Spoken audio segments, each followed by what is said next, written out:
Good morning, everyone.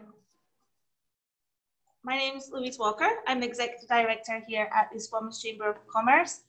Today is May 19th. Wow, I'm not sure how that happened. And thank you all for joining us today in this session. Before we start, I'd just like to recognise that we are hosting this online session on the traditional territories of the Squamish Nation. Very excited today to welcome Amber Tano from Substrate Studios, who's here today to talk to us about how to create a winning content strategy. Before I pass over to Amber, just a few housekeeping rules. We have taken everyone's video off. Well, I have now. And we'll just have Amber on the floor while she's doing her presentation. There is also a chat function. So if you look at the bottom of your screen, you'll see right in the middle a chat function. That pulls up an area to the right-hand side and you can then ask questions. So there will be a section at the end of the questions where we'll unmute you. So now I'm going to pass over to Amber from Substrate Studios. Substrate Studios is a local marketing and design agency, and Amber is a very well expert in marketing communications. She's been working in that area for over 15 years and previously worked at Bristol Blackcomb, then at TELUS, and now has Substrate Studios and working with a range of clients across the corridor. So I'm going to pass over to Amber. Amber, over to you. Thanks so much, Louise, and thanks to the Chamber for having me. I'm definitely looking forward to connecting with you guys, and thanks for sharing your first morning back from the long weekend. So let me just share my screen here, and away we go. Okay. Awesome. So as Louise mentioned, I'll be sharing some tips and tricks on how to create your content strategy. A little bit more about myself. I work for TELUS, as she mentioned, and we have a number of different clients in the Sea to Sky corridor, as well as across Canada. The learning session is, oops, I'm so sorry. Skipping forward for some reason. The learning session is going to cover how content strategy fits within your business, the process of developing a content strategy, and also going to take you through a real life example of how that kind of comes to life. I'd like for you at the end of this session to understand why a content strategy is important and to have those tangible steps for building and implementing one for your own business as well. Amber, it's Louise here. I'm just going to jump in. We can't quite see your screen. It looks like it's having like the time buttons come up. Do you want me to try and share my screen for the slides? Sure. Yeah. Sorry that it's not showing up. That's so strange. So let's see.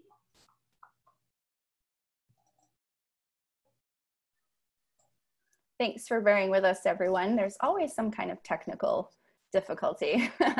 All right, so we are going to go to the slide that starts with the airplane. So Jen, can you tell me if you can see this? Yes. I can see that, yeah. But are you able to make it full screen? What's the button for full screen? It's Command L, sorry. Command. That's okay, we can move forward. I think perhaps it's not going to enlarge, so we'll just scroll down to the airplane screen and we'll go from there. Perfect. Thanks. Sorry, this screen? Just go down 2 more. And the next one, and the next slide after that. Perfect. So let's start by taking a 30,000-foot view of content. I know that there's people calling in from different backgrounds.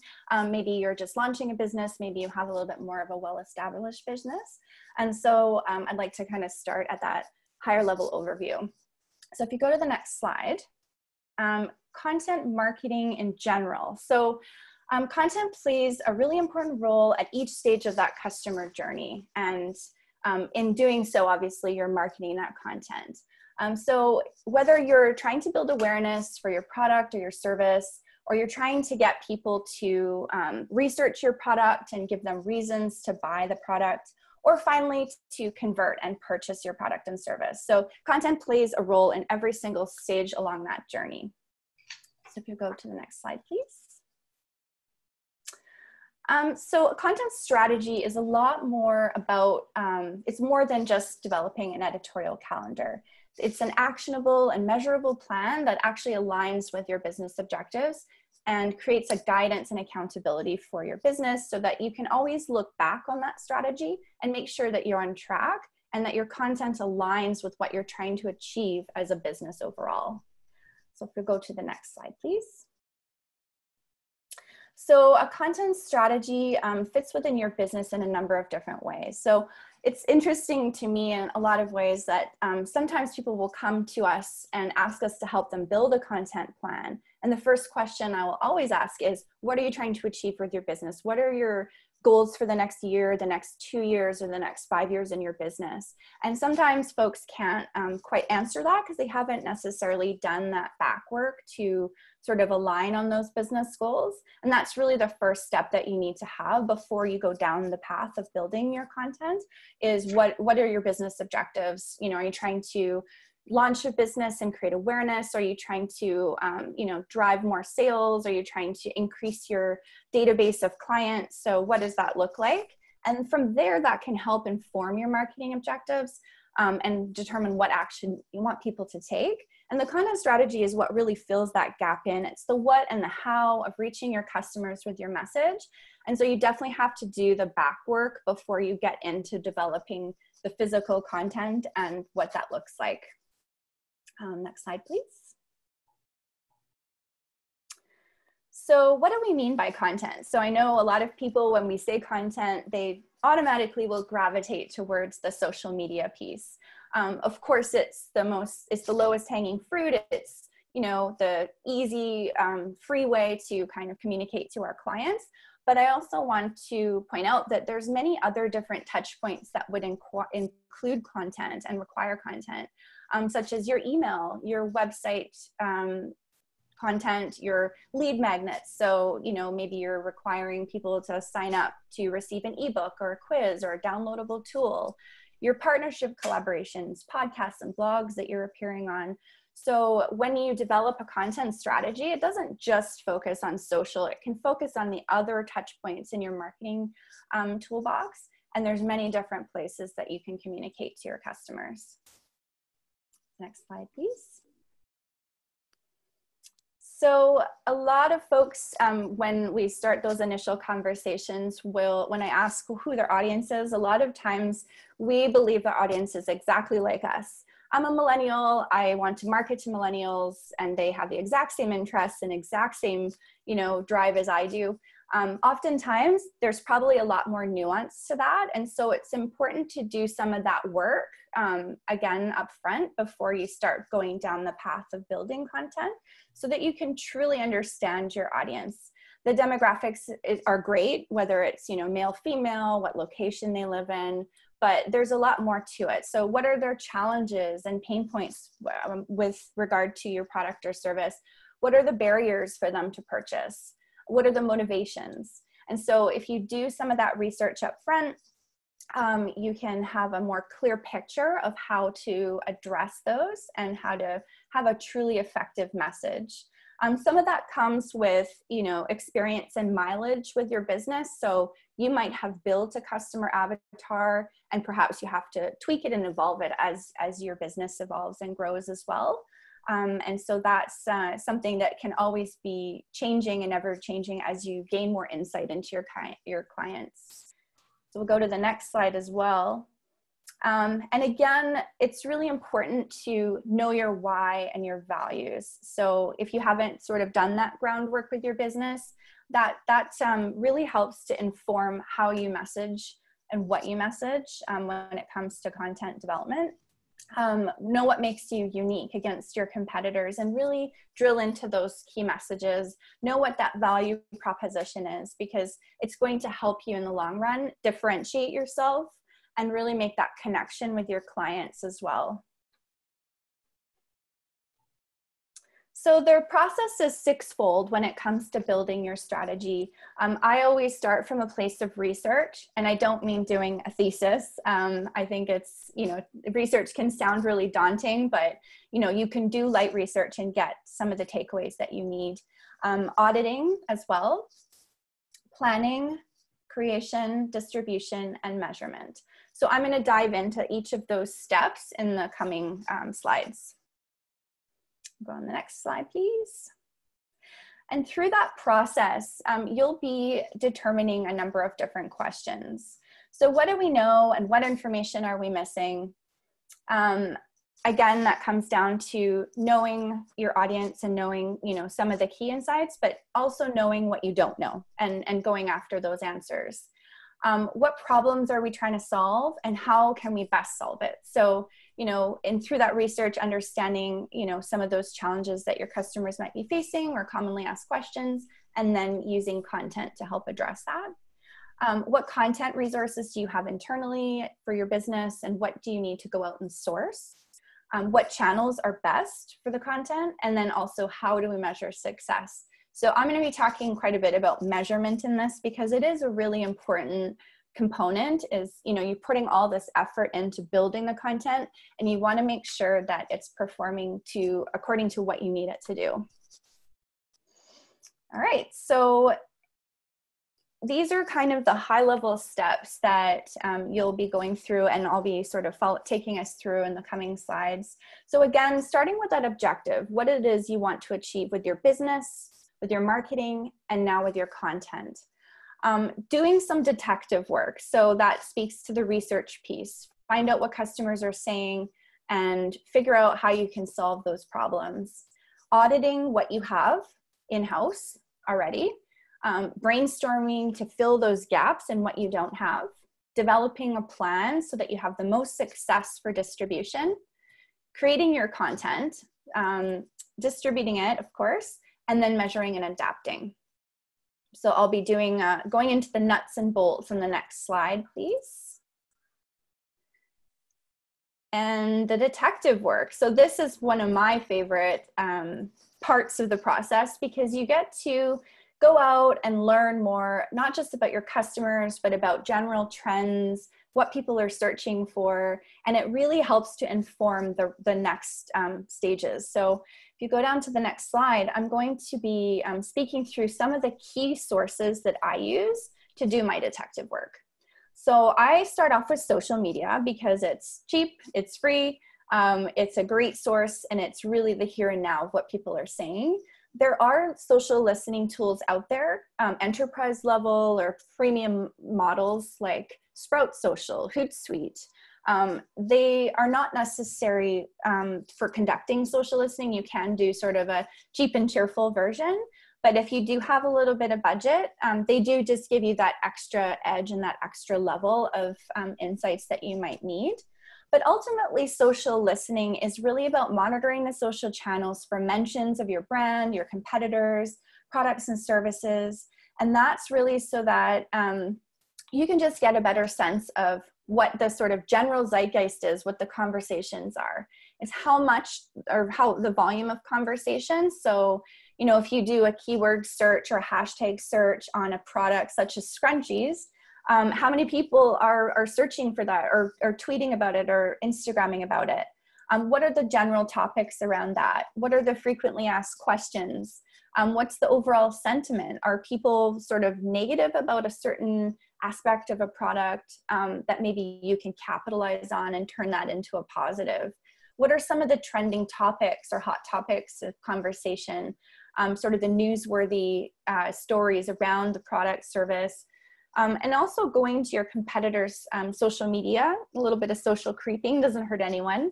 And that is to just get a sense of how they might be messaging certain aspects or key features of a product or service that maybe you could either differentiate yourself or do a better job of. And you can see how their customers are responding to that messaging, just to give you a bit of insight there. So social listening doesn't have to be charts and graphs, but it can definitely help inform, your research overall. So we'll go down to web analytics now. So this is, again, it seems really intimidating if you haven't used a lot of web analytics tools before. I'm going to talk about two tools, one being Google Analytics, of course, which is sort of the industry standard for web analytics, and then also Google Trends. So there's a whole suite of different tools in Google Trends that provide information on audience. It provides shopping and video consumption behavior. So you can really get a sense for different behaviors and information based on your needs. Web analytics is really helpful, Google Analytics, for identifying some trends on your own website, because this is where people are already coming to. And you can learn a lot about the behaviors that people take when they're on your website. You can find out what the most visited landing pages, blogs, product service pages are. You can see what people are searching. If you have a search functionality on your site, you can see what those most popular search terms might be. You can really filter down into date specific. So if you're doing a spring campaign or a Christmas launch or some sort of seasonal content marketing strategy, you can see from last year and the year before historical data how content performed on your site, what people were most interested in, and that can really be very valuable in helping you really hit those insights in your next stage of your project. And then also user behavior. So it's all about quality over quantity. And so it's great that you had 10,000 visits to this one blog post, but how long did they spend reading it? Did they spend 5 minutes, 8 minutes on it, or did they just bounce? And that will give you an insight into whether or not that content is resonating with the people that you would like to engage in business with. So we'll go to the next slide, please. So historical performance. So I always say you've got to look back before you look forward with your content development. So it's really easy to get into this momentum of creating and building new stuff because it's exciting and fun, but we have to look back and see what performed and what didn't, so that we can make sure we don't make those same mistakes again or build upon the successes of the past. And so what previous content drove the actions you want? Website traffic, engagement, sales, awareness, and reach. What worked the best before?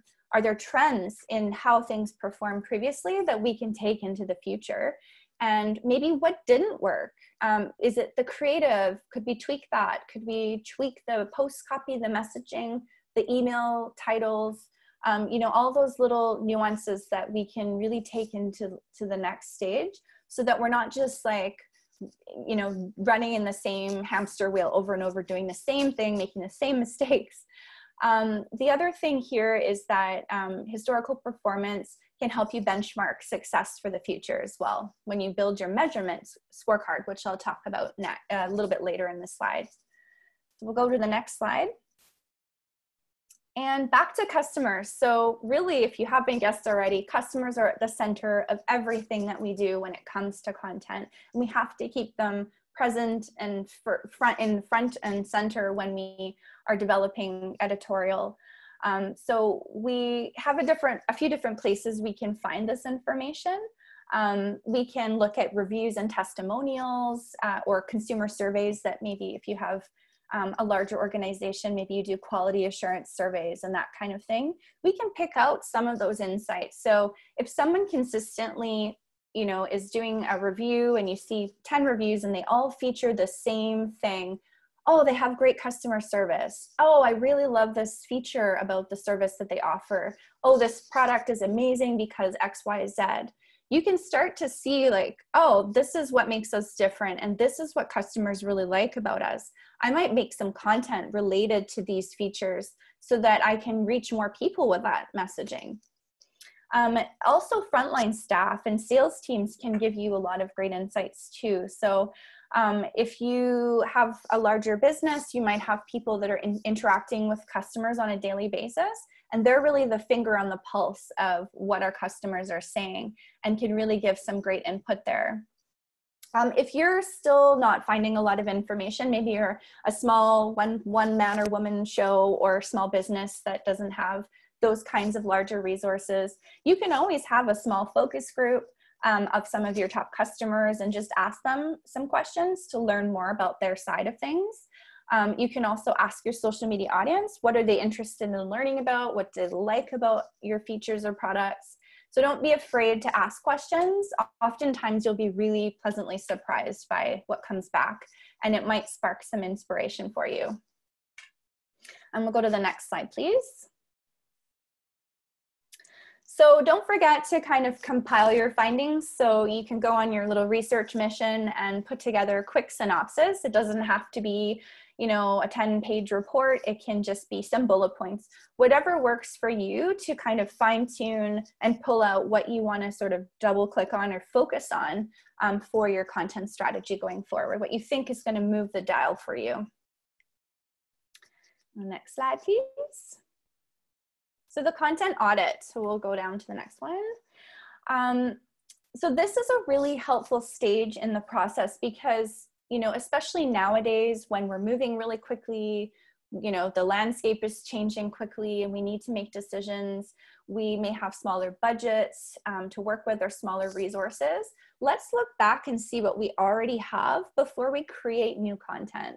So, you know, I know it's not as glamorous and sexy to repurpose the blog posts that we've already written, but it's definitely doable, and you can kind of reframe it or update it, add some fresh imagery, jazz it up a little bit, and you could reuse content that you have. I wouldn't say that that's something you want to do for everything, but it definitely helps when you know something has already worked. You don't necessarily need to reinvent the wheel. You can repurpose that. You can curate, so you can see what you might have at your fingertips from other sources. And I'll talk a little bit about that in the coming slides. But through this audit, you should be able to say, oh, I have X, Y, Z. Oh, there's a gap. I need to fill this gap. I don't have anything that covers this topic, and I really wanted to talk about it. So this is where I can focus my efforts in brainstorming angles or brainstorming new fresh content that I can create. So when you're building a strategy, you can have some fresh and some repurposed content, and that's perfectly fine.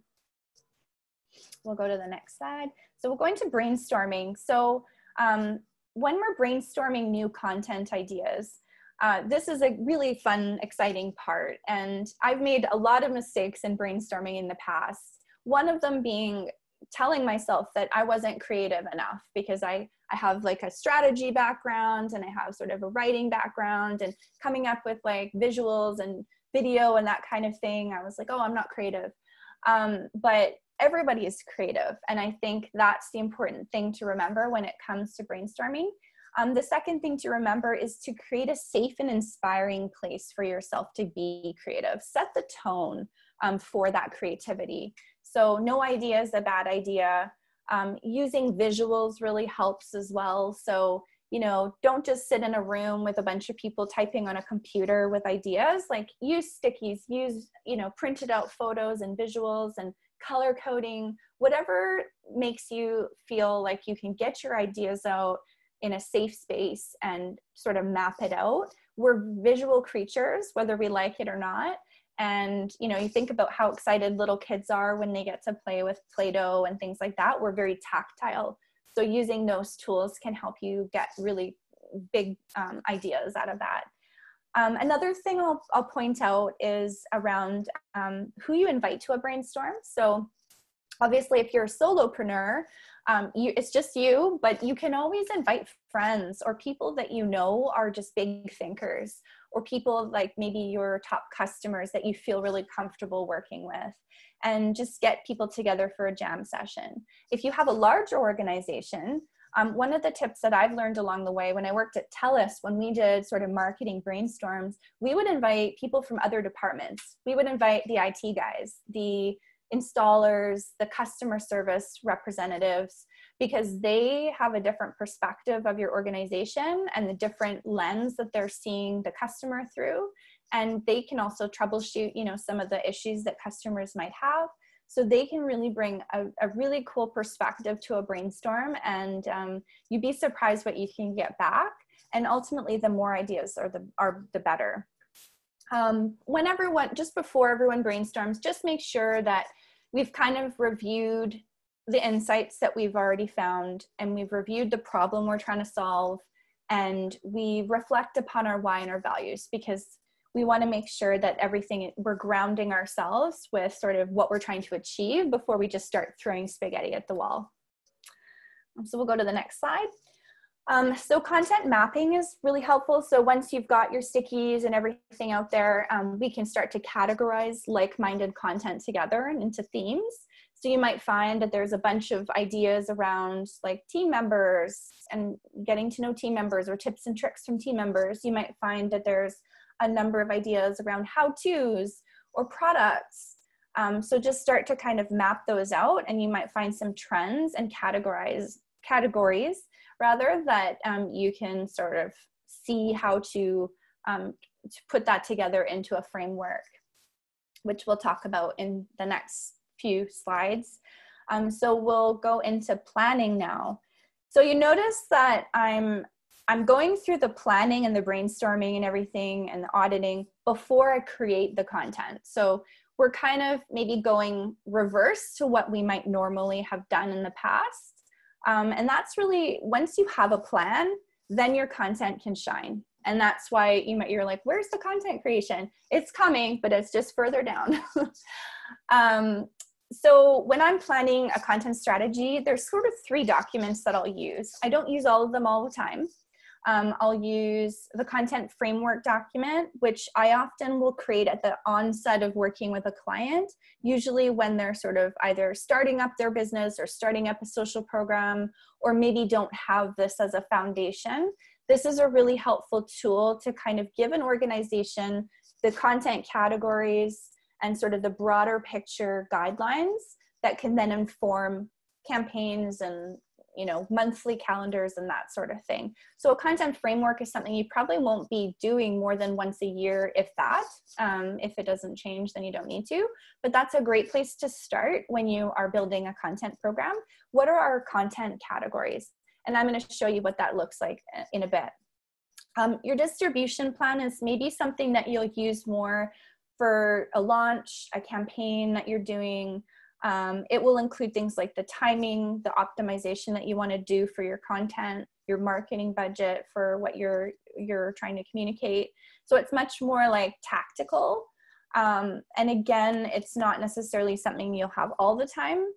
It's exhausting to do this for every monthly content calendar that you do, but for the really important stuff, like if you're launching your business, if you have a new product, if you're doing a Christmas campaign, these are things that are really helpful. That distribution plan will be really helpful.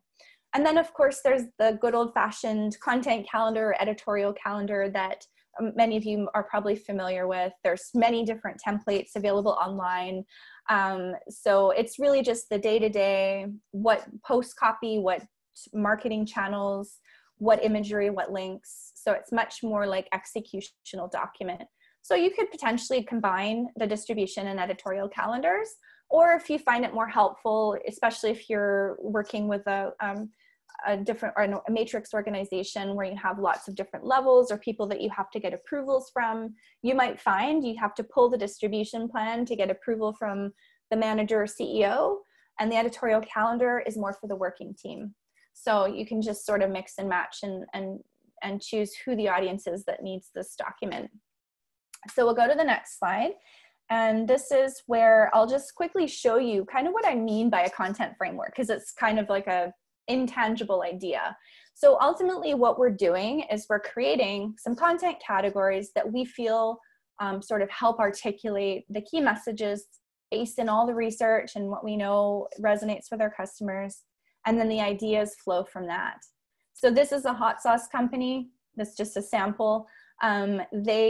These are sort of the 5 key areas that they want to talk about. They want to talk about their why.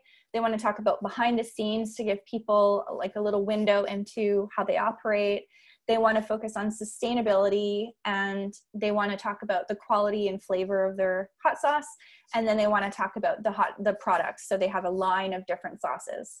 And so under each of that is just some content ideas that they could implement in their calendar.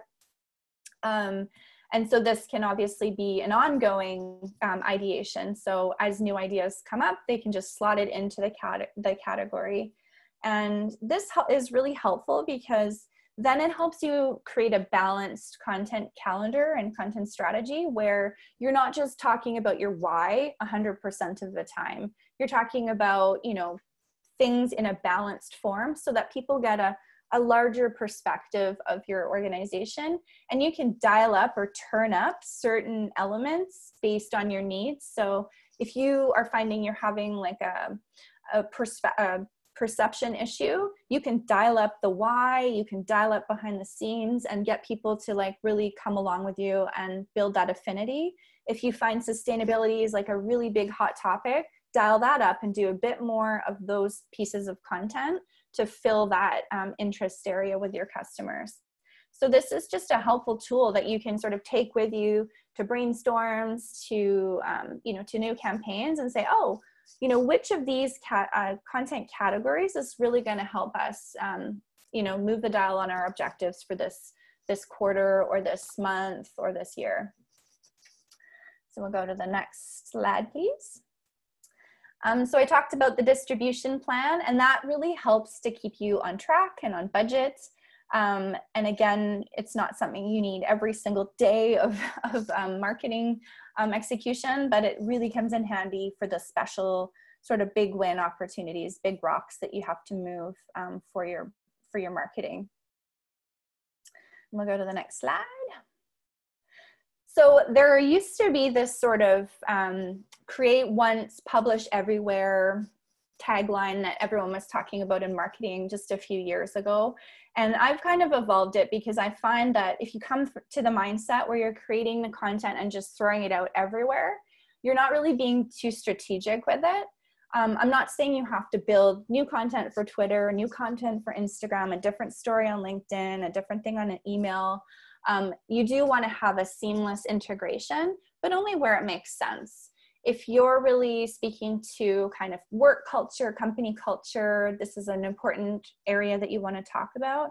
Maybe it doesn't necessarily have to be on every single social channel. Maybe you choose the one where you're going to have the most success. Or, you know, maybe you choose a different marketing channel that's not like, say, Instagram. Maybe it's more LinkedIn. Maybe it's more an email campaign to people who've signed up for learning more about jobs. So yeah, just be more strategic about creating that content and making sure you know where you're going to publish it. We'll go to the next slide. And so distribution is really the marriage of two things. It's the marriage of your creative and the consumption of that creative. So the context, what we're saying, when we're saying it, where and who we're serving it to. So if you just keep that in mind, that can kind of help you, because it's one thing to build the content, but you also have to make sure that you're investing as much thought and time into how it's going to go out and how you're going to optimize it to the best of your ability. We'll go to the next slide. So this is just a quick and dirty like sample of a distribution plan. Again, there's so many different ways to do this, but this is just to show you like what it might look like, just so that you're not scared and you don't have to build something super like complicated. If I'm doing my hot sauce launch for my hot sauce company, I've just got some dates. I know what channels I'm going to be marketing the message to. I have the creative type, and this will inform what I make, what actual creative I'm going to make. I have a rough summary of the sort of message I want to convey. I have a content category, which is from my framework. And then I know how I want to optimize my media, because chances are you're going to have to throw a little bit of money behind it if you want it to stick. And then a budget. By no means is this prescriptive. This is a very small budget, but just to give you an example of, you know, how you can kind of map that out so that if you're like, oh, what does my campaign look like? Here on a page, this is what it's going to look like. And the next slide. We'll go to the next one actually. So content creation. So this is the fun. This is where we get to play. We get to use the canvas or hire a designer or videographer to help make what we have been dreaming up. And I wanted to frame that up by sharing that there's kind of these 3 different buckets you can pull from when you're building content. So you've got your in-house created content where you are doing it with your internal team or yourself or hiring a contractor. There's also the 2 other areas that can help you with your resources, with your, save a little bit of money and help further your content. You can curate the content, obviously, from third-party sources, always with permission and credit. Please don't just steal stuff from people and not credit them. This can be helpful to sort of fill the gaps where you don't have to spend all this time writing a blog post. Maybe a really trusted source has created something that makes sense and that you could use in your calendar. Influencers and partners are also great. So they can help further the reach of content. They can also help to create it, which is great. So when you're building your content out, just know that you don't always have to make it yourself. We'll go to the next slide. Again, a good gut check at this point is to make sure that your content is timely, relevant, and helpful. So this is really the secret recipe for the success of your content. And all that research that you did up front, we're learning what people are talking about, what their pain points are. That's going to make sure that it's really relevant to them. It's going to help them. And the timely piece is making sure that you're inserting yourself into a conversation when it makes sense. So a great example is right now with COVID-19. It's the first time I've mentioned it in the presentation. We've got to still think about where the mindset of our customers are at. And we want to make sure we're not sort of posting about stuff where it's not going to make sense to them right now. People are shifting back into, work and school, and it's still a little bit chaotic. So make sure that you're timely, relevant, and helpful, and you will definitely see more success with the work that you do. We'll go to the next slide. So again, finding that best marketing channel. So going back to our Swiss Army knife, there's many different marketing channels to tell a story and package it up. And when you're building your content out, you just want to make sure that you're making it fit to the specs and the needs of the channel. So you might be building a piece for multiple social channels, an email, and maybe a blog. And you just have to customize it for each of those. So the message is going to be similar and same. You might use the same imagery, but you just have to cater to the needs, because all these channels have their own little character counts, visual specifications, all of that. You're just slicing and dicing to fit the marketing channels that you're using. And we'll go to the next slide. So I always find it's helpful to have a little frame of reference. I print this out, put it by my desk, and just have it. I don't necessarily fill it out for everything that I work on, but it's always important to remember who the audience is, what action, so think, feel, and do. What do you want your audience to do out of those things? The think is really about, and feel are really about that sort of emotion. So when they see the content, what is it that you want to come across their mind? Do you want them to be inspired? Do you want them to feel like, oh, wow, I connect with this company? What action? So the do is important as well, the call to action. Do you want them to go to your website? Do you want them to fill out a form, to add their email? Do you want them to engage, to tag a friend on social? So just think that through and make sure that is factored into what you're building for content. Again, the objective, so I can't stress that enough, is have a purpose. So if it's video views, if it's having people click on a link, just make sure you're building it out so that it's really focused on that objective. Visuals are always really helpful. I don't have to tell you guys, I think that's pretty common knowledge. It's all about the visuals, the GIFs, the multimedia, the video this year in particular. So always keep that in mind. And then finally, just the context. So why are you sharing it? Does it make sense that you're sharing it from your brand? And then secondly, at this specific time, and now especially, it's important to really be conscious of what's happening in the world. And if you're marketing like overseas, if you're marketing to other parts of Canada, or even other places outside the sea to sky, have a good sense of what's happening in those places, because you don't want to be totally like off base with your content when you send it out.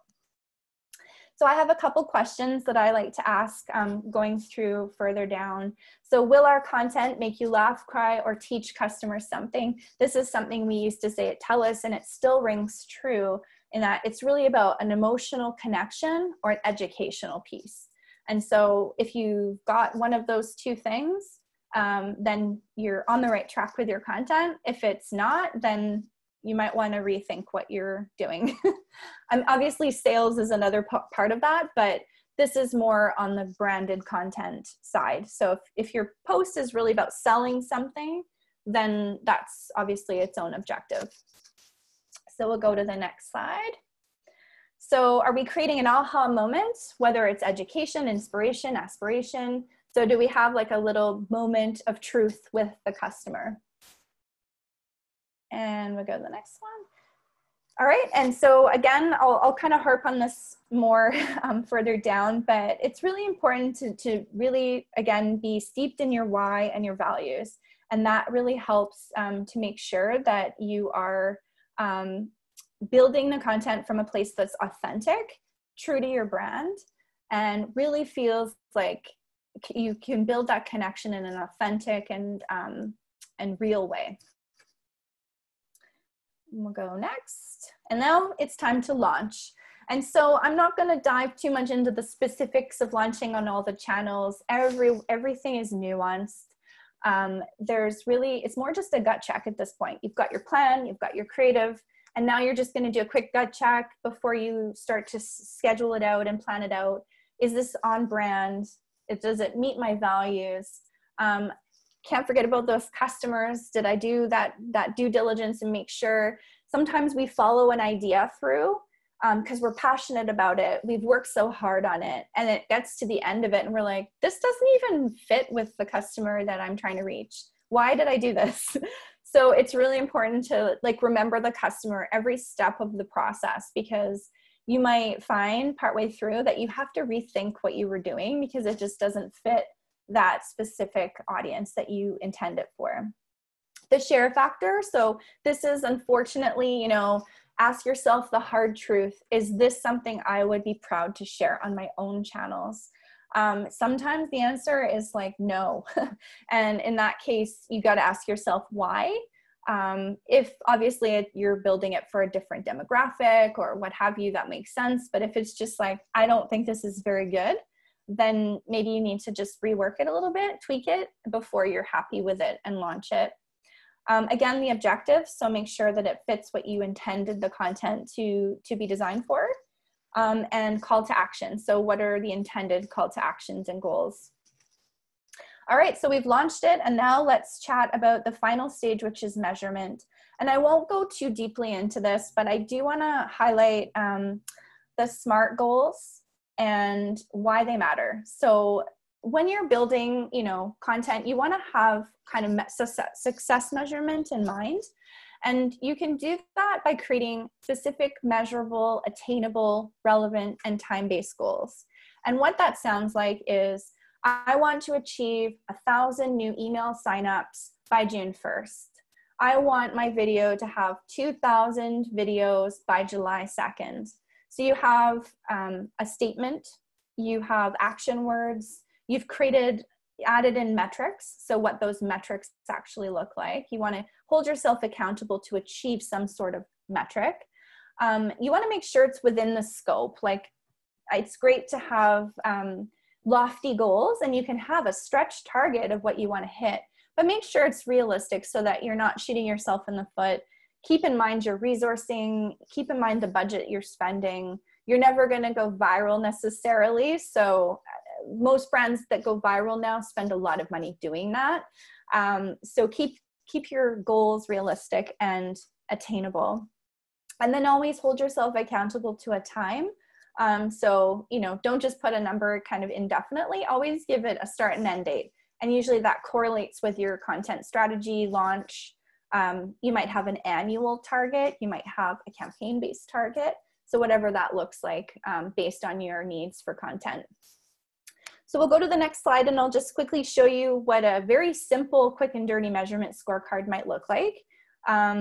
You want to know kind of what your objective is. So I like to put the customer journey stage. So if this is an awareness piece, if this is getting them to research and consider my brand or convert, I have my objective. So what did I want to achieve with the content? I have the source that I'll be measuring it. And then I have some targets. And then I can look back on that and put in the actual results once I achieve that. So you can have much more complicated scorecards or formatted it differently, but always just put essentially your objective, where you're getting your research from, your metrics, and then of course the results. All right, and we'll go down finally. And I just want to reiterate that, you know, measuring is kind of an ongoing process. So you might launch something and you're like, oh my gosh, it's tanking. This is not what I wanted. And it happens. We may have a hypothesis, it might be wrong. And the most important thing is don't keep investing time and money in doing the same thing. Pause, reflect, learn from it, and then maybe pivot, tweak it, change what you were doing so that it does work. And testing is a big part of that. And the good thing is, like, a lot of the marketing channels, the digital channels, have testing approaches. You can do testing with email by sending different emails out to people with slightly different messaging or creative. You can do that on social media. Facebook has some great testing tools where you can test one creative against the other, or one call to action against the other. So it's okay to test, and it's okay to fail quickly and fall, and try it again. The worst thing that you can do is to keep your campaign going, your content going, knowing that it's failing. So it's all right to pause and adjust. And I'll definitely support anyone who has questions on that as well, because it's, you know, sometimes it's hard to ask yourself those hard questions, and yeah, but you've got to be honest. All right, so then the final thing I'll get into before we start on questions is just an example. So I worked with Calia Flowers, who is an online flower delivery service. They started in Manitoba. They're a startup, and they've basically launched across Canada to most major cities. Really high quality product. They have beautiful packaging. They have great customer service, and they also have fresh flowers that they deliver. So they have a big focus on quality and customer service, and they have a very luxe feel. So when we first started working, they were just in the beginning of their development of their sort of social and content program. And at the time, they were really focused a lot on the product, the flowers, the online ordering. They really wanted just people to know what they were, that they were out there. And so we did some work to kind of build a content framework to give them a broader depth of the narrative of their brand, what they were truly all about, more authentic. We talked a lot more about their why and the behind the scenes stuff, so that people could see the farm fresh flowers. They were giving people tips and tricks on how to keep their flowers for longer, or what to do with your eucalyptus from the bouquet after it was dried up. So we started to talk about how to kind of make a bigger story, a broader story. And this is a campaign that I didn't work on specifically with them, but they've definitely taken sort of a page from that framework and built it out for their needs, particularly during COVID-19. So this is their why campaign. And so they created a landing page in the middle, which you'll see if you go to their website, and it speaks to kind of what makes them different, why they do what they do, what drives them forward, that customer service. Catherine, who's the founder, really found this need to have a really good flower delivery service when she couldn't send someone she cared about flowers. And so this is like the crux of that story. And then they sent an email campaign out, Why We Get Up in the Morning, that drives to that website and features a video that they created. They also launched the same video on Facebook and Instagram. So email was really targeted to people that they already obviously had in their database, either customers or people that have signed up to learn more. And the Facebook and Instagram was really focused on obviously some customers, but also new prospects as well. So you can kind of see what I mean by, content is not just one channel, it's multi-channel. and each channel has a purpose, and each channel has specific content that's been created to help tell that story in different ways so that it's intuitive for the platform. And it can also help to reach different audiences as well. So yeah, that's just a quick sample of how content can come into action. So I'll quickly summarize the key takeaways, and then we'll have about 10 minutes for questions. So finally, just if you're going to take anything away, definitely do the research. Find those insights, find those nuggets about, you know, what is important to customers. Brainstorm content ideas based on those insights. Categorize and plan your content. Planning being the underpinning word here. Think ahead. Don't just do it off the side of your desk, because you won't move the dial that way. Build the content for the objectives and the channels. So know what you're trying to achieve and what channels you're trying to achieve it in. Create that distribution plan to give yourself, you know, a plan on a page so that you can follow that through. And then always stay agile by remain agile by always measuring and adjusting. So don't just keep doing what doesn't work. Always sort of see it through and adjust and tweak. Content is an ever-growing, ever-evolving platform, and you know, you have to be ready to make changes when you need to. All right, so that's my spiel. So I am happy to take some questions now. So let's look in the chat.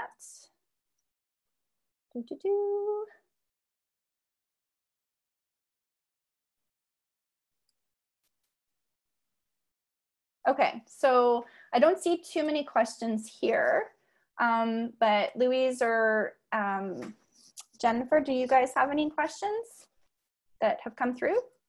Yes, I do. Well, firstly, thank you. That was a really great session. I've been taking notes throughout. You certainly have gone above and beyond sharing your knowledge. I had a question. You talked about influencers earlier on in the presentation. Can you maybe give some tips on, or advice on, how do you select a good influencer? What is it that you look for? Obviously, when you're in that world, people approach you quite a lot. So what do you look for? And then also, what does the influencer want from you? Right, that's a great question. And it's really interesting because influencers marketing has evolved immensely over the last decade. Like, it started off just giving people bro deals that, you know, when you worked for a company, and they would take a little piece of swag and they would be sharing all over social media. I would always start with what your objective is, because if you want reach, mass reach, you're going to want to look for the influencers, of course, that have the larger reach. And if you're wanting more engagement and sort of advocacy, then you might look to the micro influencers, who are the folks that may not have these large audiences, but they have a highly engaged audience on a specific topic: outdoor industry, biking, knitting, whatever that might be. So kind of understand what you're looking for before you start searching. Once you do start looking, I would always look for sort of that quality over quantity. So you regardless of whether they have a huge following or not, you want to make sure they're not just posting to a ghost town. You want to see that engagement. You want to see the authenticity and the authentic relationship they have with their followers. I think now people are pretty savvy, and they don't want to have this like just ad spewn newsfeed. So the influencers that are doing it right are the ones that integrate it naturally into their conversation with their fans. I'm thinking Mountain Darlin in town here does a great job of that. She has a really authentic kind of vibe, and she integrates the products that she is paid to share about in her lifestyle, so it doesn't feel so forced. What they're looking for, I would say, often nowadays it's money. You might be able to get away with product, in-kind product share, like maybe they're a huge fan of what you offer and you can sort of kit them out with new product or service and they'll be happy to share. But oftentimes now the influencers are pretty savvy with the marketing side of it, and they want to receive money. But again, if you're looking for micro influencers that have those smaller followings and might be emerging, and if you perhaps have a large following on your brand, sometimes the brand alignment can be enough because they want to get into that sort of upper echelon, or they want to align themselves with the Arc'teryx or the Mustang Survival, or I'm just thinking of a few influencers I know, but yeah, so, or Camera Gear, you know, if they're a photographer. So sometimes it's product, sometimes it's money, and always quality over quantity. Yeah, that's great, great answer. And then we have a comment from Michelle, which I just thought I'd read out. She says, thank you. You have packed a lot of value into a short period of time, and I couldn't agree more, so thank you. And then another question from Michelle Martin. She says, great presentation. I have a question. Do you have a perspective on TikTok for audience engagement? TikTok, I love TikTok. I'm a creeper, not a not a producer on that platform, but I love it. I think the cool thing about TikTok and the brands that are doing well there is they're throwing production and like planning to the wind a little bit, and it's very authentic. It's very like in line with how TikTok is being used. And so you see even celebrity brands, personal brands, they're just dancing along with everyone else. They're doing silly things along with everyone else. And so I think if you're a brand and it makes sense to be on there, and you can do it authentically, and you can talk the language of TikTok, I highly recommend playing around with it.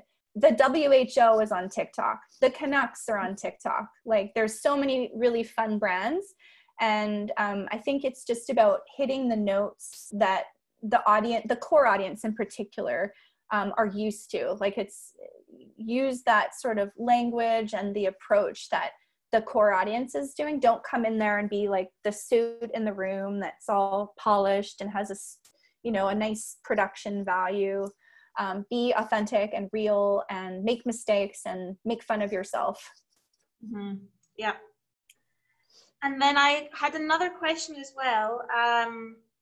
So you talked about pivoting and measuring and adjusting if your campaign isn't working. Can you maybe go into more, what do you do if you feel like your content plan isn't working? Well, the first thing is I don't panic because things can be fixed. The biggest thing is to just stop, collaborate, and listen. Actually, I'm just kidding.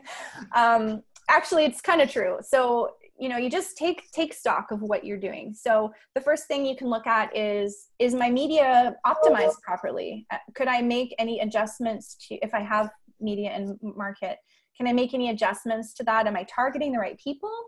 If you feel that your media targeting is working okay, then it's time to look at the creative. And what you can do is some simple testing. So again, like I mentioned, Facebook and Instagram have some great testing approaches where you could do an A/B test. And so I would start by testing maybe the visuals or the post copy and run a quick, low budget test and maybe get some insights. Maybe what you thought, the visuals you thought were working, aren't pulling people as much as something different. So maybe look at that creative as a starting point. If you're looking at, say, email marketing, like I mentioned before, you can do A/B testing on MailChimp and other platforms. So you can do a little bit of testing. And then once you learn from the test, you can shift your focus. So, at TELUS, for example, this is a ways back, but it's a great example. Like they used the animals, the critters as they called it, for years and years and years and years, but people were starting to tire a little bit, although they're cute and everything. When we're talking about a human connection with people, we need to have humans in the content. And so we found that was, a shifting point where now you'll see in a lot of marketing, there is humans and people that are interacting, because it's all about human connection and trying to put a human side to a technology. So yeah, I'd say take stock, do some really simple tests, know what you're testing. Don't just try to test everything at once. and then slowly shift your focus towards what's working and learn as you go kind of thing. And look to the future, what you had planned, and maybe make those adjustments too. So that's that. Great. That's great. I'm just going to bring myself back in here. It's interesting that you were talking about TELUS and introducing people, because I'm curious to see how marketing and communication is going to change with COVID. Like, what's going to be the big trend that comes out with how we communicate after this? Mm-hmm. We are at 11:01, and I'm always cautious of people's time. Amber, that was an amazing presentation. Thank you so much. I can see all the comments. People have really enjoyed this and learned a lot from it. We will have the slides, the video to repost, because I think this is going to be one of those ones that people are going to be keen to see afterwards as well. So thank you so much. That was just a great presentation. I know that you also do graphic design as part of your agency's work. You have some beautiful work here from you. We've had the Chamber works with Amber and Substrate Studios, and you've been a great team to work with. So thank you very much. Our local agency here in Squamish, and thank you all for tuning in, and we will load this up shortly. Thank you. Thanks for having me. Thanks, everyone. Bye. Bye.